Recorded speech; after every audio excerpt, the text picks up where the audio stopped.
A concept is born in the brain and is born when suddenly an orchestra conductor comes and brings harmony into all the flashing neurons that were so far chaotic.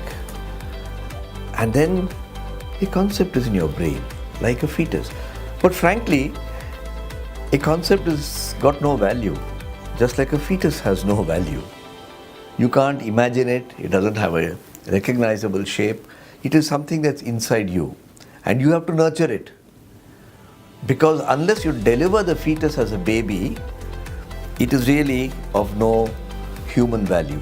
In the same way, unless you can take the concept in your brain and make it into an idea, it has no value. And the question then arises, we are not interested in how a fetus becomes a baby. We know that in 9 months a baby comes out, and that's the first time you can see hands, legs, eyes, head, recognizable features. You understand what has come out. If you could go into the womb and see a fetus, you and I would not recognize what it is unless you're a medical person.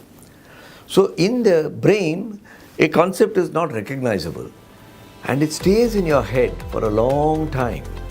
Various things happen to it which neuroscientists are trying to understand, and is not the subject of our discussion. But suddenly you are able to articulate it. Articulation can be through words, through drawings, through sketches, through songs, through poetry, through music. There are many ways in which human beings can articulate. But the moment it gets converted into something that you recognize, that becomes the equivalent of the delivery of the baby. A concept is like a fetus, and an idea is like a baby. And this process of converting from a concept into an idea can take a long time. It may die. I mean, every fetus doesn't survive either.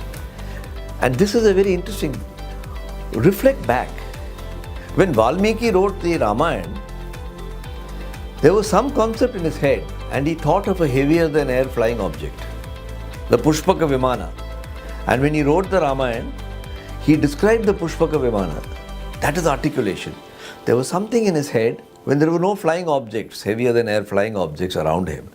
But he dreamt of a flying object because he was able to imagine the future, and then he described it. But he could not construct a flying object. So the concept then remained as an idea. It is like a baby which is born and stays as a baby. At least 2000 years later, Leonardo da Vinci, whom we all recognize as a great painter, thought of a heavier than air flying machine. He actually bought birds in the market, examined the structure of their wings, saw how the veins and the bones are, and put together contraptions which had bones and created material, and he tried to attach it to his shoulder and try to fly. Of course, he didn't succeed because the type of materials available at that time and the rigidity of what he produced was not good enough. So what did he do? He had the idea in his head. So he created drawings. Those drawings are still sitting in the museum in Italy. And he created drawings with very fine veins and structures to show how a flying person could look like. So like Valmiki, he also thought of an aeroplane, but he could not construct one. And another 300 years later, the Wright Brothers created a real aeroplane at Kitty Hawk in North Carolina in 1903. So you see how many years it took from a concept to become an idea which people could recognize.